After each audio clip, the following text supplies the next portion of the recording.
சரவணா சித்த வைத்தியசாலை ஒரு நன்றி தெரிவித்துக் கொள்கிறேன். எனக்கு 3 வருஷமாக 3 வருஷத்துக்கு அப்புறம் முன்னாடியே தெரிஞ்சு ஆஸ்பத்திரிக்கெல்லாம் கூட்டிகிட்டு போய் பார்த்து ஆப்ரேஷன் பண்ணாங்க.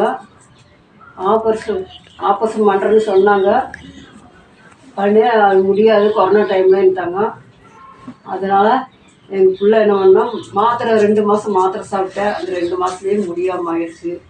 முடியாமல் நரம்பெல்லாம் எடுத்து பிடிச்சி எந்திரிக்க முடியாமல், ரெட்டினுக்கெல்லாம் போக முடியாமல், உட்காந்து எந்திரிக்க முடியாமல், புள்ளதெல்லாம் தூக்கி விட்டு இது பண்ணுவான்.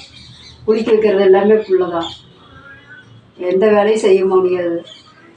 படுக்க வைக்கிறதுக்கு ஒரு ஆள் படுக்க வைக்கணும், தூக்கி விடுக்க ஒரு ஆள் வேணும். இப்படி தான் இருந்தது. இதை நான் 2.5 வருஷமாக இப்போது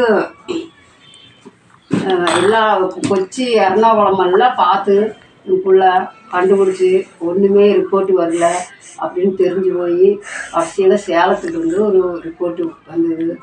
அதை கண்டுபிடிச்சி நல்லா இருக்குதுன்னு சொன்னங்காட்டிக்கு அதுக்கப்புறம் எங்களுக்குள்ளே அதை நம்பர் எடுத்து ஃபோன் பண்ணி விவரமாக கேட்கங்காட்டிக்கு இந்த மாதிரி பஸ்ஸில் அம்மானால் கூட்டிகிட்டு வாங்கணும், அம்மானால் ஏற முடியாது, அதனால நீங்கள் ரிப்போர்ட்டு வேலை எல்லாம் எடுத்து கொண்டு வாங்க அப்படின்னு சொன்னாங்க.